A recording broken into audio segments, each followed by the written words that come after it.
Mr. President, thank you very much for that generous introduction.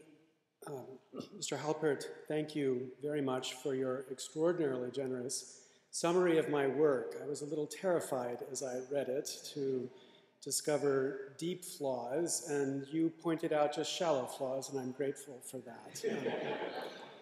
And I want to reverse the order of the commander of this ship. You're completely free to text or to tweet throughout the whole lecture this evening. I would not find that at all insulting. So I want to talk about this idea of independence in the context of free speech. And the moment for this conversation happened on January 21st, 2010. Exactly a year and a day after this man was sworn in as President of the United States, when the Supreme Court issued its opinion in the case of Citizens United versus the Federal Election Commission. As you all know, that case excited an extraordinary range of outrage. Lawrence Tribe, perhaps America's leading constitutional scholar, said it marked a major upheaval in First Amendment law. Jonathan Alter said it's the most serious threat to American democracy in a generation. And not to be outdone in hyperbole, this is what Olbermann had to say. This is a Supreme Court-sanctioned murder of what little actual democracy is left in this democracy. It is government of the people, by the corporations, for the corporations. It is the Dark Ages. It is our Dred Scott. Now, you might think, Dred Scott? It's a bad decision, no doubt, but it's a little hard to see it as Dred Scott. But even the president was quite emphatic about the mistake in this decision. With all due deference to separation of powers, last week the Supreme Court reversed a century of law that I believe will open the floodgates for special interests, including foreign corporations, to spend without limit in our elections. And some corporations are excited about this. It's a new day. Till now, corporations influence politics with high-paid lobbyists and backroom deals. However, as much as corporate interests gave to politicians, we could never be absolutely sure they would do our bidding. But today, thanks to an enlightened Supreme Court, corporations now have all the rights the Founding Fathers meant for us. It's our democracy. We bought it, we paid for it, and we're going to keep it. That's why Murray Hill Incorporated is taking democracy's next step, running for Congress. The way we see it, corporate America has been the driving force behind Congress for years, but now it's time we got behind the wheel ourselves. Murray Hill Incorporated will bring enlightened self-interest Also in corporate public response. The Washington Post reported among Democrats, overwhelmingly opposition to the Supreme Court's decision, 85% opposing it, barely 17% supporting it. Among independents, it was just slightly lower, 81% supporting it. Even among Republicans, 76% of Republicans identified the opinion and identified that they opposed it. So what does the decision mean? What does it actually say about our democracy? How will it affect our democracy? Well, let's start with this concept of democracy. Of course, if you take the Constitution and apply your favorite search tool on it and search for the word democracy, you would discover that the word doesn't appear in our Constitution. Our framers were obsessed with establishing a republic, but by republic, they meant representative democracy. So in our terms, we focus more on the democracy part than the representative part, as they would too if they met our representatives. And I suggest that we think about democracy in this sense as the appeal to a certain kind of dependency. It's the appeal to a government that is dependent in a certain way.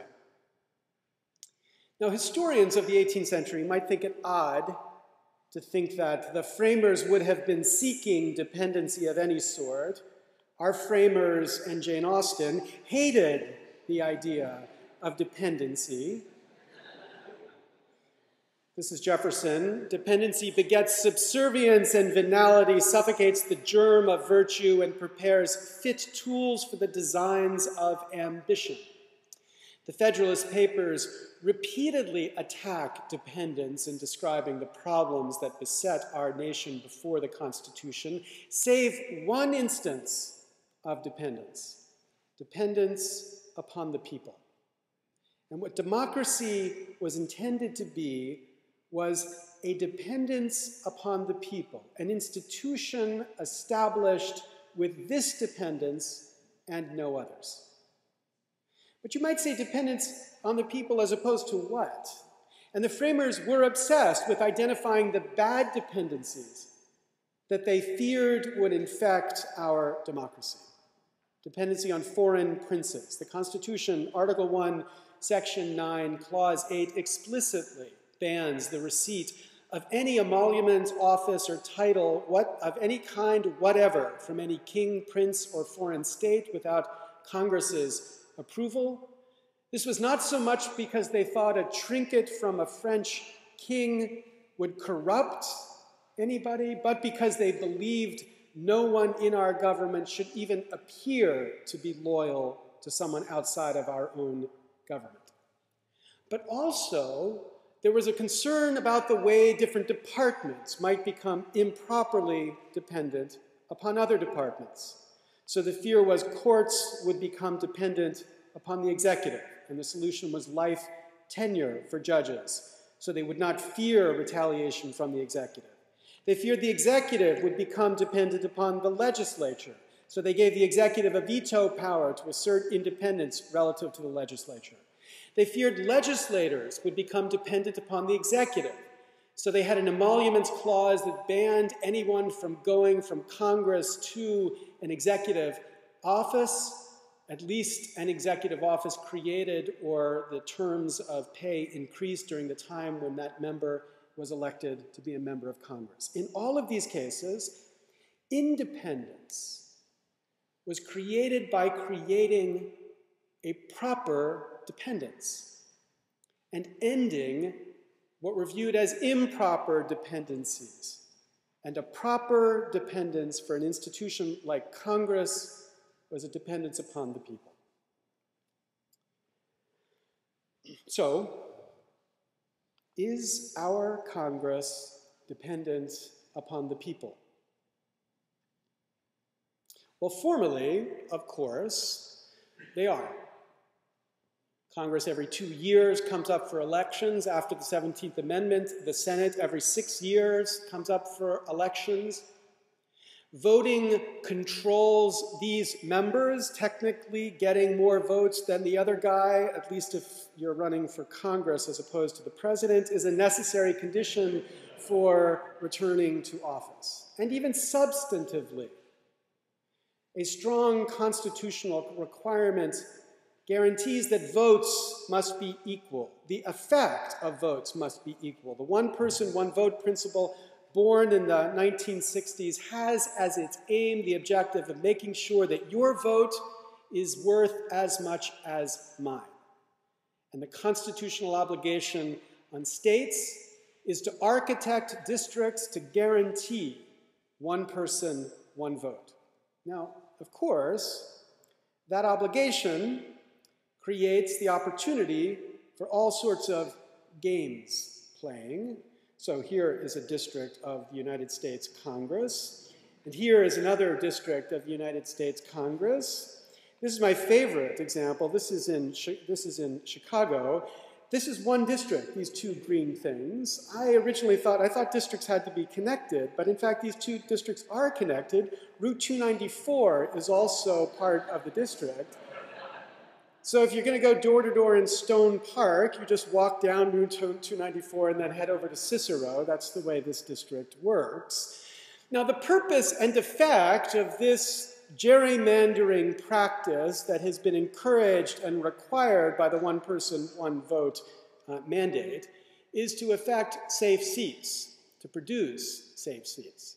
And indeed, the one thing our Congress has been successful at is assuring the re-election of members who want to return to Congress. Now, almost a perfect record of members who choose to run and get returned to Congress, because a significant number of seats in our Congress are safe seats. And the safe seats here mean the minority, and I don't mean racial minority, I also mean political minority, in those seats is often invisible. Nonetheless, the technical requirement of equal voting produces, in principle, a Congress dependent upon the people. But the point we can't lose focus on, even though we recognize and some are repulsed by the idea of safe seats, is that the fact we have safe seats does not mean there's a safe Congress. Meaning, even though some seats are less competitive, even though it's practically impossible as a Democrat to lose your seat in California, where I came from, and we used to say impossible as a Democrat to lose your Senate seat in the state of Massachusetts, where I come from now, Congress, it turns out, is more competitive than it was even 25 years ago. In 1994, for the first time, the Republicans recognized that they had the capacity to oust the Democrats in leadership in the United States Congress. And since that time, there has been an extraordinary competition between these two parties over those relatively few seats where there is some contest to wrest control from the other party. A competition which manifests itself in the effort to raise campaign funds. And the extraordinary rise in the cost of campaigns leads members to spend an astonishing amount of their time raising funds to get back to Congress or to get their party back into power. Some estimates range upwards to 30 to 70% of members' time spent raising money to get back to Congress. Now, the question this fact presents is whether this practice is a new dependency. Whether this practice of raising money to get back to Congress creates exactly the kind of dependency that the framers desired not compete with the primary dependency of the people that Congress should respect. Whether this structure of the fundraising Congress produces a marionette Congress, a Congress which is focused not on what the constituents want, but what on the funders demand. Well, my view is that the answer to the question whether this has produced a dependency that the framers would have been repulsed by is it has. Indeed, this fantastic book by Robert Kaiser, So Damn Much Money, completely convincingly, in my view, establishes the rise of this dependency, facilitated through the radical change in the institution we call lobbying, a change that has been effected over the last 25 years. As Kaiser emphasizes, this lobbying industry has produced a certain kind of economy. The economy has three components. There are lobbyists who influence members, members which influence legislation to benefit interests, and interests that, of course, influence the lobbyists. Each of these three pays the other. Each is increasingly dependent upon the other. So the lobbyists pay members. Both during and after the tenure of a member of Congress, they pay members. During the tenure, lobbyists pay members with cash. And I don't mean the brown paper bag cash, I mean the support for campaigns necessary because the cost of campaigns is so high. And when members are living in this structure of dependence produced by the reality of the extraordinary amount of time they must spend raising money, lobbyists become suppliers, or to push the metaphor just a bit, pushers inside of this economy of influence. Now this, Kaiser says, is new. As he puts it, money has been part of American politics forever, on occasion in the Gilded Age or the Harding administration, for example, much more blatantly than recently. But the scale of it has just gotten way out of hand. The money may have come in brown paper bags in earlier eras, but the politicians needed and took much less of it than they take through more formal channels today. So compare, for example, this man, Senator Max Baucus, a man who represents 0.3% of the American population, but arguably the most powerful senator controlling health care legislation. While he was the most powerful senator controlling health care legislation, he brazenly opened his campaign coffers to contributions from the very people he would be regulating, accepting more than $4 million in contributions from the campaign health care industry. Compare Baucus with this man, Senator John Stennis from Mississippi. Stennis was no choir boy, but when he was head of the Armed Services Committee in the early 1980s, he was asked by a colleague to hold a fundraiser for defense contractors who needed to appear before Stennis as in his role as chairman of that committee. Stennis's response was, "Would that be proper? I hold life and death over these companies. I don't think it would be proper for me to take money from them."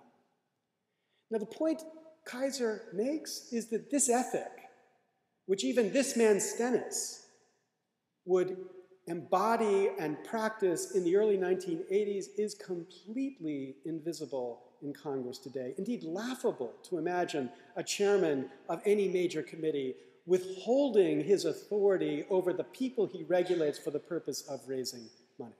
So in this sense, during the time members are members, they get paid by lobbyists, and then after they are members, they get paid by lobbyists. Lobbyists pay with their future.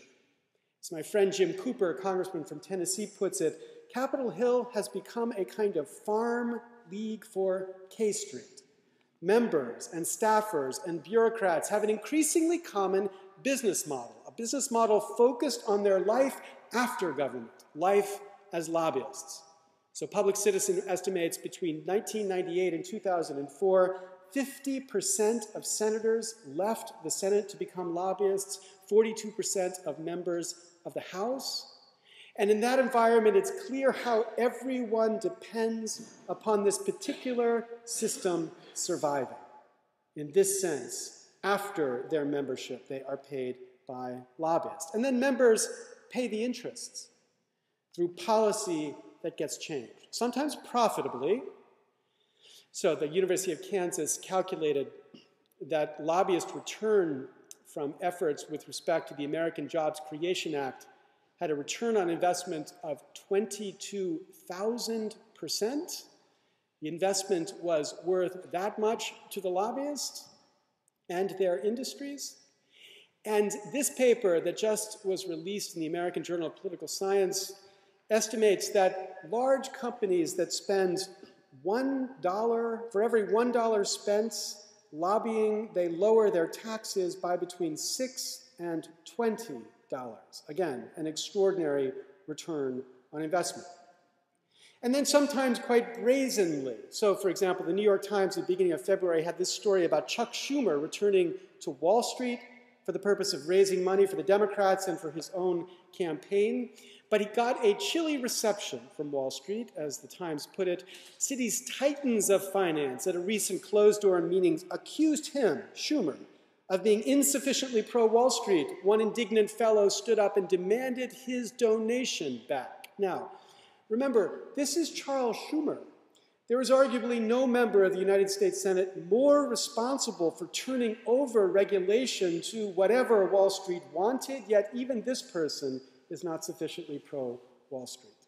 In this sense, the members pay the interest, and then the interest pay the lobbyists. As Kaiser puts it, in earlier generations, enterprising young men came to Washington looking for power and political adventure, often with ambitions to save or reform the country or the world. But in the last fourth of the 20th century, such aspirations were supplanted by another familiar American yearning to get rich. So the emphasis here of this industry, which is about the size of the American recording industry, has produced an enormous amount of new wealth in Washington, D.C. This man, Gerald Cassidy, who is responsible for the architecture of earmarks that now sweeps K Street in revenues, has earned more than $100 million from his work as lobbyist. And as the lobbyists have become so wealthy, Washington, too, has become wealthy. Increasingly, the richest area in the country are the 7 counties surrounding Washington, D.C. itself, because it turns out selling policy is an enormously profitable business. So this is an economy. It hangs together, and it increasingly feeds this marionette Congress. Now, politicians deny this. I was told by a member of Congress that it's ridiculous to suggest that the money affects results. Maybe it affects access. So as former Congressman Mazzoli puts it, people who contribute get the ear of the member and the ear of the staff. They have access, and access is it. Access is power, but it doesn't change results, I have been told. Now, I personally find this pretty hard to believe, at least if you want to be charitable in interpreting what Congress does. Because there's a whole host of easy cases, the kind of 2 + 2 = 4 cases, which government just gets wrong. So as indicated in the introduction, I spent many years of my life working in the area of copyright reform. That work began on October 27, 1998, when President Bill Clinton signed into law a statute honoring this great American, the Sonny Bono Copyright Term Extension Act. Now, the Sonny Bono Copyright Term Extension Act extended the term of existing copyrights by 20 years. And the question Congress was to ask was whether this extension of existing copyrights advanced the public good. Now, what we know about copyright is that it is an incentive given to create something. And the thing we know about creating something is that that is a prospective action. No matter what the United States Congress does, George Gershwin is not going to produce anything more. So there could be no way extending an existing copyright would fulfill the purpose of copyright to create incentives to produce new work. Indeed, so clear was this point that when we challenged the statute in the Supreme Court, this left-wing economist, oh wait, I'm sorry, this is Milton Friedman, right-wing, Nobel Prize-winning economist, agreed to sign the brief arguing there could be no public policy gain from this statute only if the word no-brainer was in the brief somewhere. So clear was it that this could not extend public good more than it was being overwhelmed by private gain. But apparently there were no brains in this place when Congress passed that statute, overwhelmingly 2 members voting against it, an easy public policy question which Congress just got wrong. Or think about the context of nutrition. There's a consensus among people who know something about the matter. We eat too much of this stuff, not enough of this stuff. 2003, the World Health Organization decided they wanted to advance public policy on the basis of this consensus. So they established a standard saying no more than 10% of your daily caloric intake should come from added sugar. Well, the sugar industry, they have this sweet little logo here, went ballistic. There they are, ballistic. They got the Senate to threaten to withdraw funding from the WHO if the WHO didn't back down from their absurd standard. They wanted the WHO to adopt the standard that 25% of your daily caloric intake could come from added sugar. Well, the WHO didn't back down, but our government did. In 2003, the Food Nutrition Board promulgated standards saying 25% of your daily caloric intake could come from added sugar. So a balanced diet, according to our government, looks something like this: Fruit Loops or M&Ms for breakfast, a glass of milk, a cheeseburger for lunch, pizza for dinner, indeed 3 slices of pepperoni pizza, and of course, sugar cookies for dessert. That is a balanced diet according to our government. Again, an easy public policy question which our government just gets wrong. Or think about the scandal around financial services, which is just beginning to be described in detail so people outside of Wall Street can understand it, and I recommend strongly this book by Simon Johnson and James Quack, 13 Bankers. The story they tell goes something like this. There was a depression. It was really bad. The response from the Roosevelt administration was to establish government regulation in the context of financial services. That regulation had a simple principle: oversight.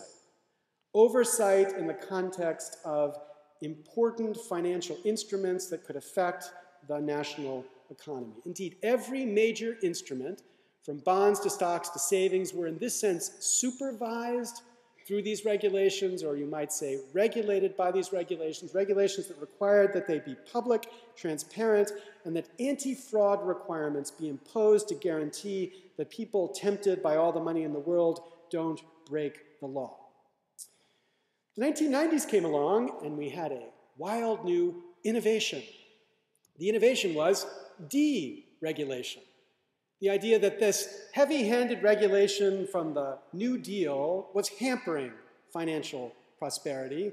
And so there was a steady stream of new financial instruments that were privately regulated, meaning principles of public, transparent, anti-fraud requirements were reversed. There was no public requirement of revealing what you were holding, no transparency requirements, and indeed in some contexts, supported by Alan Greenspan, no anti-fraud requirements for trades affecting these instruments. Now, it's hard to get a sense of exactly the difference that this shift in regime produced, but as Frank Portnoy recently characterized it to me, this is a simple way to understand it. Before the 1990s, 90% of the financial instruments in our economy were subject to this oversight regulation. 10% was outside of this regulatory regime. But by 2007, 90% of the financial instruments in our economy were outside the regulatory regime, and only 10% of the obligations were inside the regulatory regime, creating the obvious incentive to produce the bubble, which of course we all saw burst. But that wasn't enough for Wall Street. Deregulation wasn't enough. They also wanted a certain kind of re-regulation. They wanted a government guarantee that when this bubble burst, there would be a bailout by the government. And as Simon and Quack demonstrate, Simon Johnson and James Quack demonstrate in their book, explicitly asked for and they got these guarantees, producing what Krugman has characterized again and again, socialized risk but privatized benefit. We, the taxpayers, suffered the risk. They, the traders and financial services company, got all of the benefits. Now, from a regulatory perspective, this is insanely stupid. Why, then, did we embrace it? Well, it's hard to know what was in the head of the regulators as they deregulated this field, but one thing we do have pretty clear evidence about is the extraordinary rise in campaign contributions from these industries becoming the most important contributors to campaigns in Washington right now. Or think finally about this context of global warming. There is a consensus. It was questioned a little bit when there was a snowstorm in Washington this year, but I'm assuming that the weather today will revive the sense of the consensus, that we're doing it. As Gore puts it, the debate's over. There are 5 points in the consensus. Number 1, global warming is real. Number 2, we human beings are mainly responsible. Number 3, the consequences are very bad. Number 4, we need to fix it quickly. And number 5, it's not too late. Now, someone wanted to test how robust this consensus was. So they took 1,000 articles from peer-reviewed journals between the period 1993 and 2003 and found that 0% of those articles, exactly 0, questioned that basic consensus. And then there was a comparable study done of popular media articles between 1988 and 2002, finding that 53% of those articles questioned the basic consensus. And of course, what accounts for this difference between the peer-reviewed journals and the popular media journals is the extraordinary amount of money spent on junk science to spread doubt about this phenomenon, giving Congress the backdrop it needs to delay doing anything about this, arguably the most important public policy question facing the globe for at least 10 years, an easy public policy question which Congress gets wrong. In all of these cases, Congress gets these things wrong either because they're idiots or because they are guided by something other than reason. And my own view, I know this is controversial, is that Congress is not a bunch of idiots. It is not stupidity that drives them to these results. It is a dependency that doesn't allow them to do what is obvious to anybody who thinks about the public policy consequences at stake. And of course, it's not just easy cases where this influence has its effect. It is everywhere that policy gets bent to those who pay, and the consequence is bad policy and public trust weakened. So Congress, depending on the polling, is consistently an institution where people believe money buys results. Indeed, today, a North Carolina poll demonstrated 80% of voters in North Carolina believe lawmakers listen to the money rather than to good public policy sense. And that produces a world where 22% of the American public has confidence in Congress, the lowest level of confidence that institution has ever had. Indeed, arguably there were more people who had faith in the British Crown at the time of the Revolution than have faith in our Congress today. And that level of mistrust produces enormous cynicism, and that cynicism produces disengagement from the political process for two distinct reasons. Number one, this process produces a distortion in what Congress seems to care about, and people see that distortion. So, for example, if you look at the total contributions made to Congress to run campaigns in 2008, that was about $1.4 billion. Of that $1.4 billion, less than 10% came in contributions of $200 or less. If you looked at the total amount spent on lobbying last year, that number is $3.47 billion. Of that $3.47 billion, less than 1.2% was lobbying on behalf of organized labor. Now, these two numbers signal that policymakers will have an attention that is distorted because of the distortion of the inputs into this equation. As former Representative Byrne put it, she said when she got to Congress, one of her colleagues advised her, always lean to the green, and he wasn't making a point about environmental policy. And this then produces the belief money buys results. Now, number two, the extremism of this system produces this disengagement. There's a perception that Americans are polarized, that we have an extreme right, an extreme left, and not many in the middle. In fact, this is false. The politically active Americans, politicians, people who run campaigns, get active in campaigns, people who vigorously watch MSNBC or watch the news stories or quote news on Fox, they are polarized. But the vast majority of Americans are actually quite moderate, quite in the middle of the range of political views. And that means that the vast majority of Americans become alienated by the way politics actually is played, because the politics is played paying attention to the small percentage who actually engage in politics and ignoring the vast majority who will not turn out to vote or not participate in campaigning. So most Americans thus stay at home and don't engage in this process. And the point is that fundraising in this context makes this worse. Because the lessons fundraisers teach is that you fundraise successfully if you fundraise at the extremes. So if you want to raise money on the right, raise money by being extreme on the right. If you want to make money, raise money on the left, raise money by being extreme on the left. And that further exacerbates this polarization by pushing the two sides further apart. These two reasons lead most Americans to disengage from the political process, leaving, of course, the fox guarding the henhouse. Now, the question that some people ask when this claim about the effect of money is made is, didn't political science teach us that, in fact, money doesn't really affect results that much?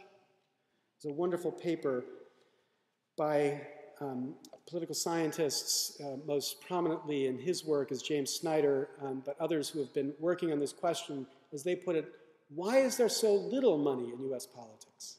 So this question gets framed because of puzzles like this. Take again the sugar industry. There's 6 major producers of sugar in the United States. They have succeeded in getting tariffs that protect them against foreign competition. Their tariffs earn them about $1 billion in extra profits every year. So that's an extraordinary return they get from this government policy restricting free trade. So what are their political contributions to get this $1 billion in return? About $3 million in election cycle. And that leads political scientists to be puzzled. You give $3 to $3.5 million in campaign contributions and you get $1 billion in benefits? You'd think at least the congressman would hold out a little bit and demand a little bit more before they turn over so much money. But in fact, this puzzle has just recently been unraveled by one of the most extraordinary papers in this field I've read, called the iceberg theory of campaign contributions.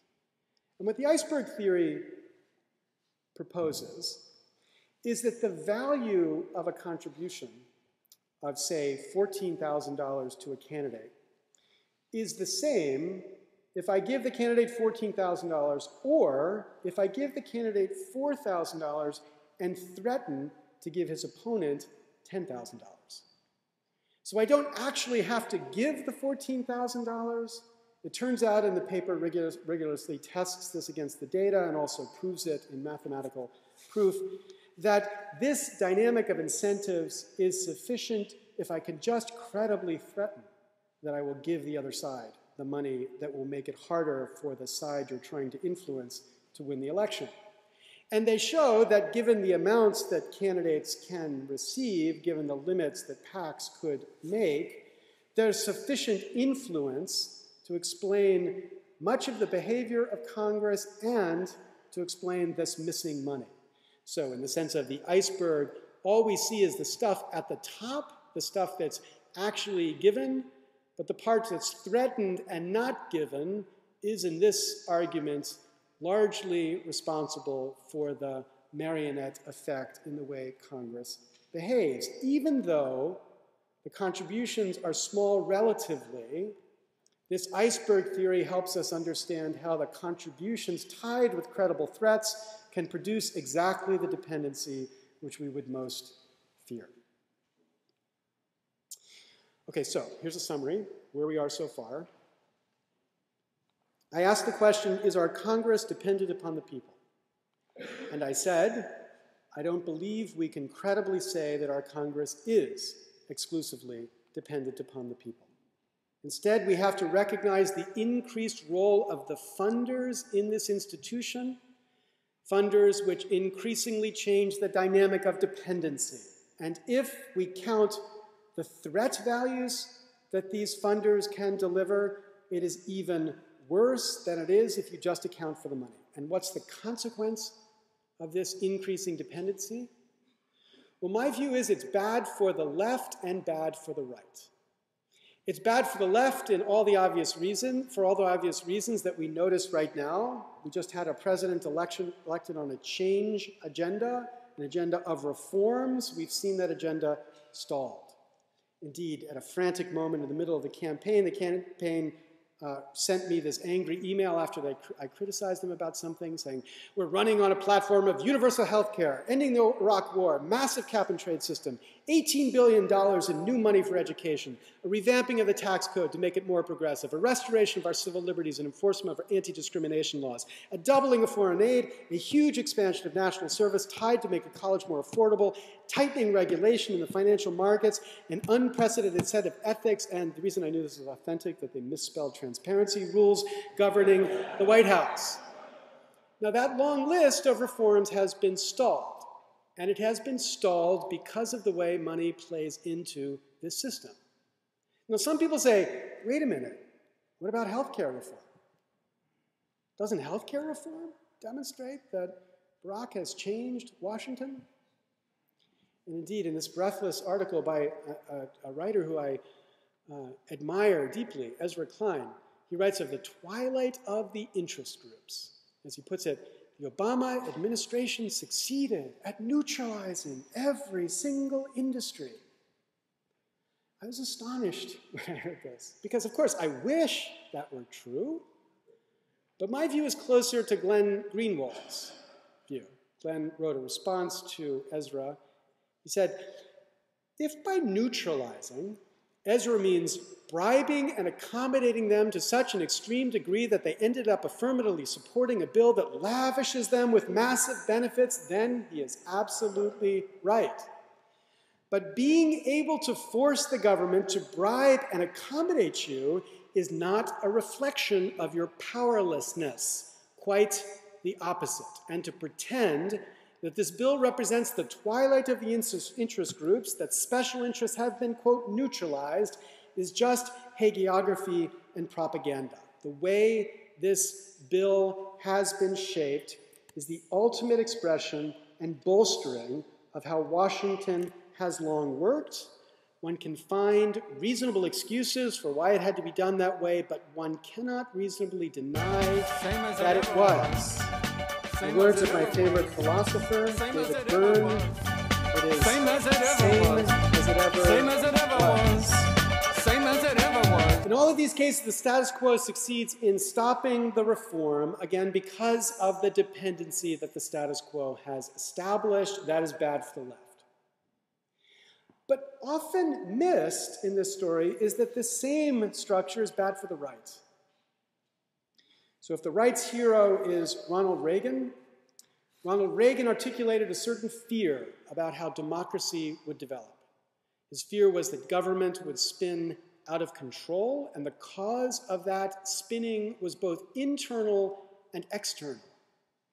Internal, because of bureaucrats who would ever more aggressively try to take control of a wider swath of the American economy and civil liberties.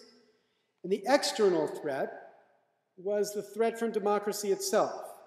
As Reagan put it, quoting, he said, a man named Alexander Tytler, though it's not clear that there was such a character, at least a character who wrote something like this, Reagan said, a democracy cannot exist as a permanent form of government. It can only exist until the voters discover that they can vote themselves largesse out of the public treasury. From that moment on, the majority always votes for the candidate promising the most benefits from the treasury, with the result that democracy always collapses over loose fiscal policy. So the villains in Reagan's story are the bureaucrats and the mobs, and the consequence of their villainous behavior is an unchecked government growth and eventual bankruptcy of our government. Now, one could say, plausibly, that he was right, in the sense of correct, about what happened over the last 30 years. Enormous growth in government, US federal spending shooting through the roof, the cost of total spending relative to median house income growing much, much faster than median household income. And you could say he was right about the bankruptcy, as we see the extraordinary increase in the national debt. That is an increase funded, as the Heritage Institute has put it, by both Democrats and Republicans. And we're now facing deficits that are higher than they have ever been in US history.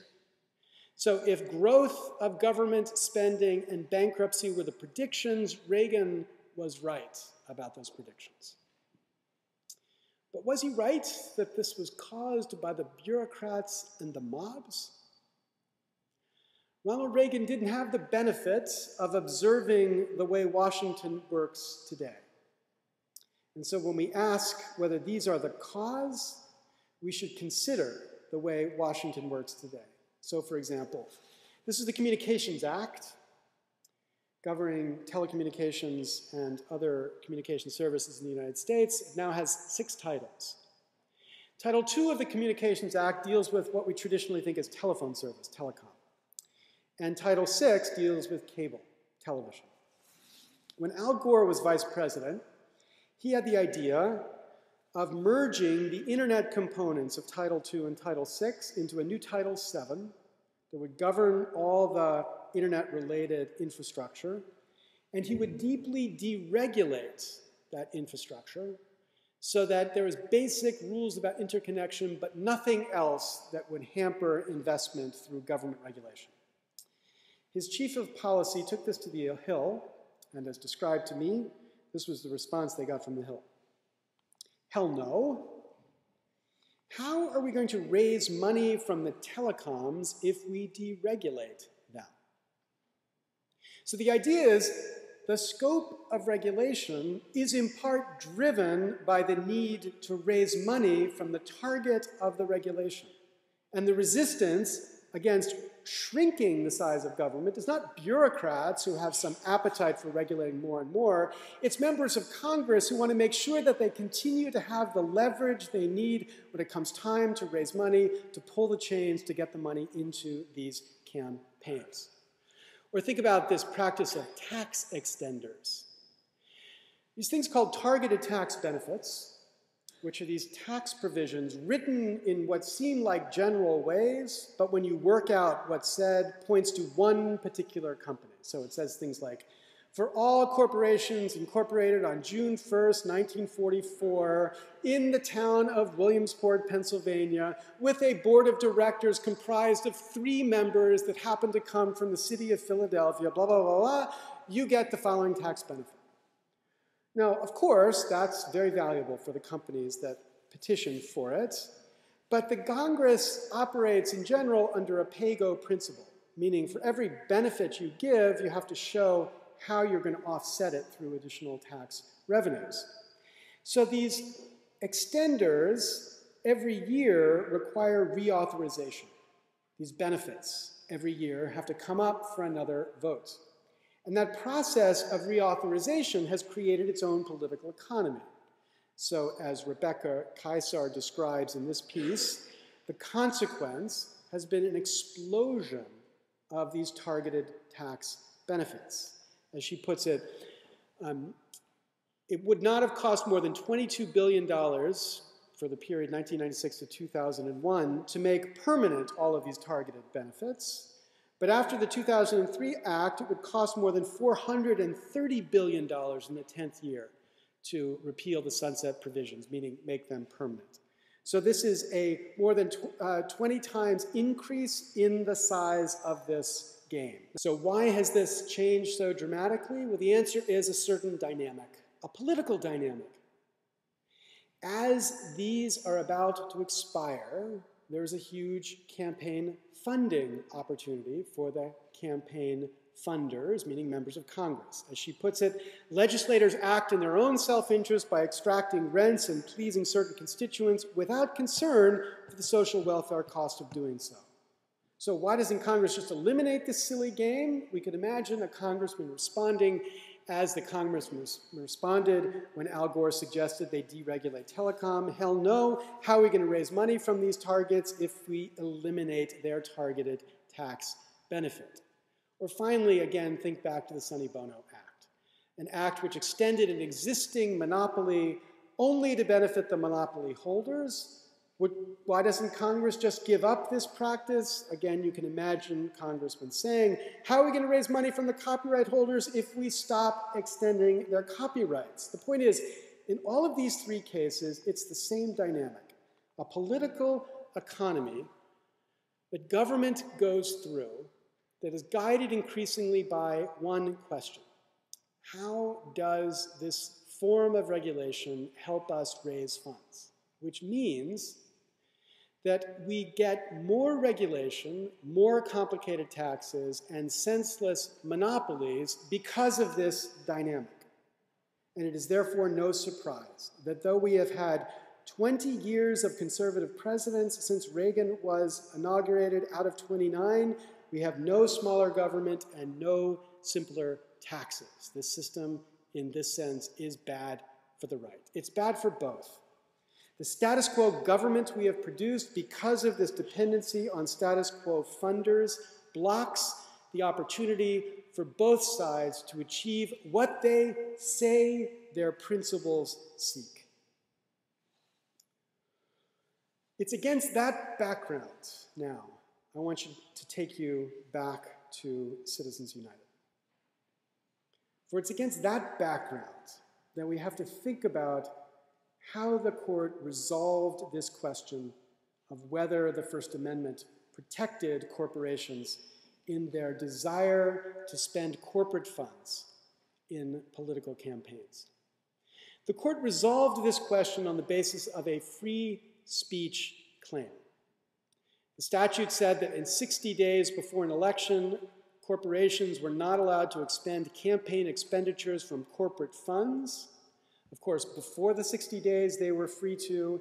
During the 60 days, they could use their PAC to. And during 60 days, the executives could be paid whatever they want, and the executives could spend their money on these campaign expenditures, but the corporation could not. The question the court had to address was, as they put it, could the government, quote, censor this corporate speech? And they saw it as censorship because the views by these entities, corporations, were either banned or burdened, depending on how you view the regulation. And it's censorship, then, because the views of others, mainly non-corporations, were not banned or burdened in a similar way. And so framed, there was an obvious answer.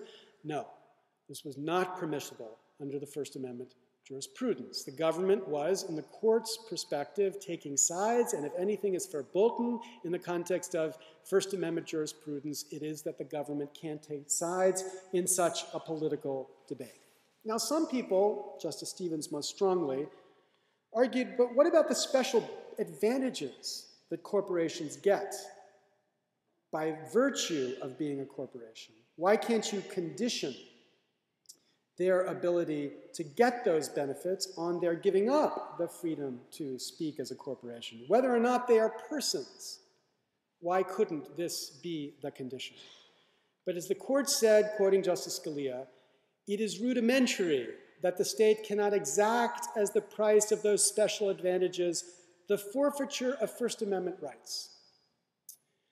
Now, if you think about this a little bit, this is a reference that's increasingly obscure, I apologize, but there is a kind of Blade Runner moment here. As we see this entity that we've created as endowed by their creator, us, with certain unalienable rights, namely this right to free speech.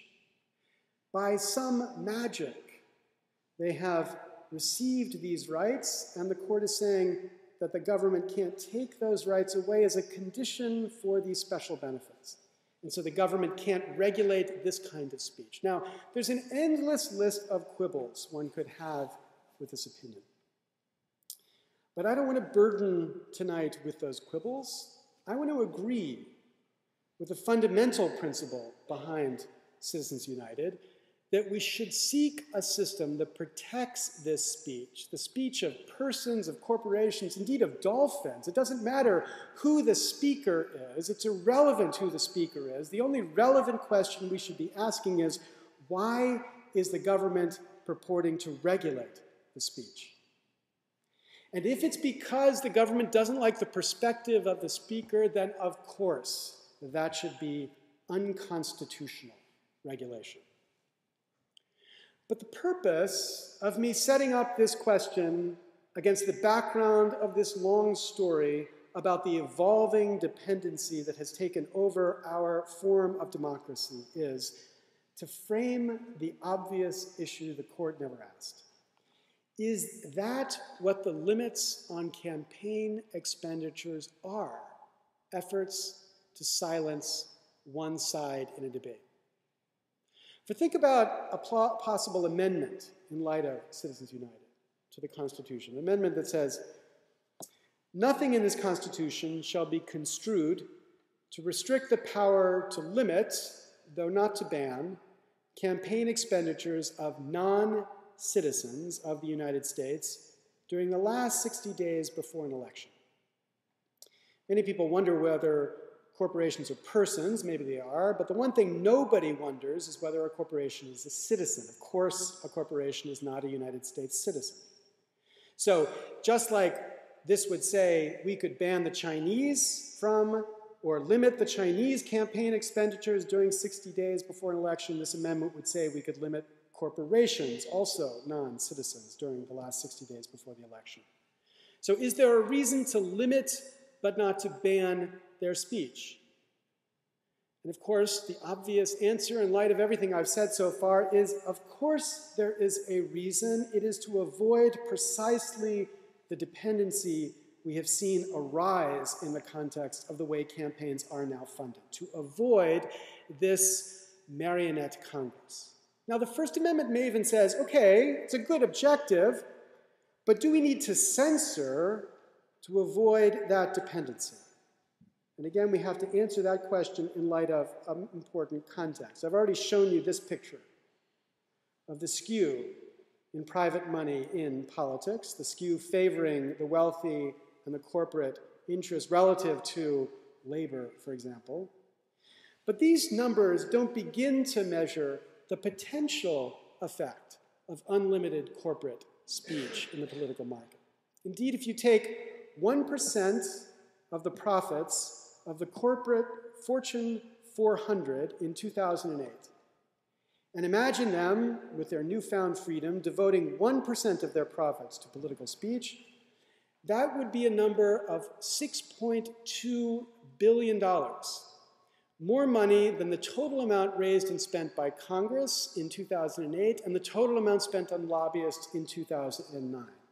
It has a potential to swamp the political field, thereby exacerbating precisely the problem that I described with dependency. So, in light of that, of course, all of us should be pushing a solution suggested by a Republican 102 years ago, what I call citizen-funded elections, by which I mean a system where candidates voluntarily opt in to a system of small dollar contributions only, a system modeled but modified a bit on what Connecticut has just recently adopted. So a statute in the bill in the House right now, the Fair Elections Now Act, which has more than 140 co-sponsors, would say that for every $100 you receive in contributions, you can get that matched 4 to 1. So $500 is what that $100 is worth, so long as you commit to receiving only contributions maxed at $100. And an alternative, similar in motivation, is a proposal by Bruce Ackerman and Ian Ayres, a proposal that would say essentially every voter would get a $50 democracy voucher. Conservatives like education vouchers. So here's a democracy voucher that you could give to candidates who agree to limit their total contributions to small dollar contributions. And then you could give $100 above the democracy voucher maxed per citizen. That framing has the nice characteristic of raising exactly $6 billion to respond to the Fortune 400, $50 times 120 million voters.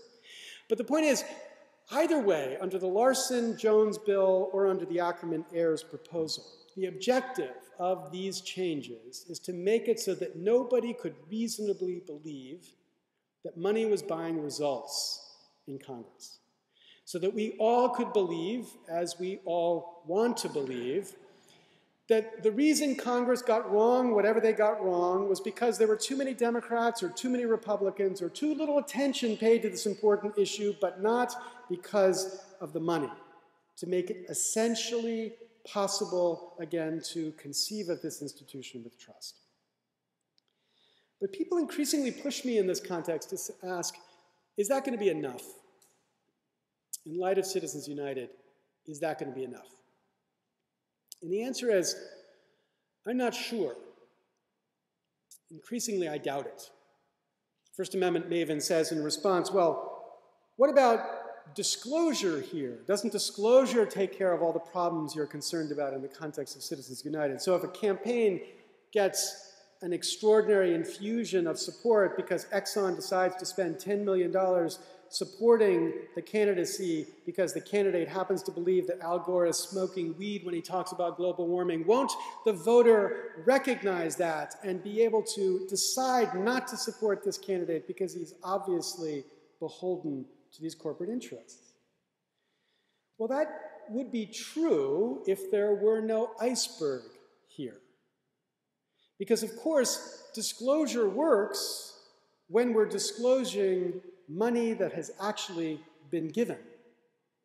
But when a company sits down with a candidate and says, we don't want to have to spend $5 million in this district to get somebody who has our views about global warming, that threat is not disclosed. So there's no opportunity for the public to even know who said what, and it's that threat that affects the power. So, my view is that, of course, we should try these citizen-funded elections right now, and we run a site called Fix Congress First that is trying to help mobilize support for this change in legislation, a change that would produce more speech, not less speech. A change focused not on silencing anybody, but a change focused on encouraging a wider range of people to participate in the political market, but a range that would change the kind of fundraising that Congress now engages in. But I also think we need to prepare to do more if citizen-funded elections alone fails, where by more, I mean establishing a system of citizen-funded elections, meaning giving Congress the power to limit but not ban non-citizen campaign expenditures, so that the final days of a campaign at least are days dominated by citizen arguing with citizen, and the Chinese and the Chamber of Commerce have been pushed to the side of telling us their ideas for great public policy, but not running campaigns to push candidates to adopt them. Now, this change, of course, is a change that requires an amendment to the Constitution. There's a long list of amendments that have been proposed in the United States Congress. There is no reason to take seriously the thought that the United States Congress is going to amend the Constitution. There's not a chance in, well, I won't say it, but you know where, that there are 67 votes in the United States Senate to amend the Constitution. So we've pushed for a more radical, destabilizing move, taking advantage of the Constitution's second path to amendment, where the framers envisioned the possibility that Congress would be captured and there needed to be an external change that was imposed upon it, and that was by creating the possibility in Article 5 for a convention called by the states for the purpose of proposing amendments to the Constitution. Proposals that still require 3/4 of the states to ratify them for them to have any effect, ratified not by referenda of citizens, but ratified by state legislatures and possibly state conventions. Changes that, because they require 3/4, could be blocked by just 12 states voting no. And so neither side in the political extreme should fear this process because there are 12 solid red states and 12 solid blue states in our political economy. Now, the aim of both of these changes, of course, is to sever this tie and to change this funders' Congress into the People's Congress, again, one dependent upon the people. Now, let me just say one more word in closing. So this is a picture of a poet that you didn't know that you knew, but you know him. His name is Martin Niemöller. He was a German pastor, theologian, born in the late 19th century. And he started around 1946 uttering a completely familiar story. He said, "First they came for the communists, and I did not speak out because I was not a communist. Then they came for the socialists, and I did not speak out because I was not a socialist. Then they came for the trade unionists, and I did not speak out because I was not a trade unionist. Then they came for the Jews, and I did not speak out because I was not a Jew. Then they came for me, and there was no one left to speak out for me." Now, Niemöller is demonstrating a certain kind of insight. An insight we might think of as at the core of intelligence. I discovered red ants have this insight. I stepped on a couple of them, and within a couple of minutes, thousands were swarming around my feet. I don't think cows have this insight. I think you can just tip one cow over and none of the rest are going to notice anything that's happening. But I think we can think of this as a test of intelligence.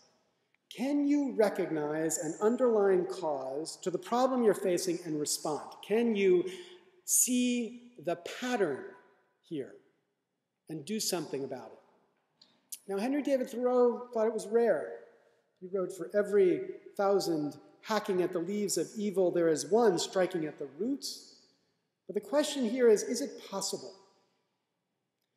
Because as we live in this moment of post-Obama admiration, and we see the long list of reforms promised in this administration, many are recognizing a kind of Niemöllerian insight. We could reframe his poem like this. First, they slowed healthcare reform, and I did not speak out because I had healthcare. Then they stopped global warming legislation, and I did not speak out because global warming isn't really my issue. Then they stopped the regulation of the financial sector, and I did not speak out because maybe it would hurt my 401k. Then they blocked food safety laws, and I did not speak out because I like cheap beef. And then they came for my issue, and there was no one left to speak out for it, or better yet, no lobbyists left to hire to speak out for it. Now, the point is, there is a pattern here, an underlying cause. And the question is whether we're going to respond more like the cow or more like the ants, whether we'll recognize this pattern or remain oblivious to this underlying evil, whether we'll do something to stop it. Now, my view is that something should not involve anything anyone could call censorship. That response instead should be to restore the proper independence, restore the proper dependence that our framers envisioned for this institution of Congress. And we, all of us, have the responsibility to take the steps to do something about this problem. Join us in that, for the strongest response to the Citizens United is, of course, that citizens might unite to reverse the pathology this case will only make more real. Thank you very much.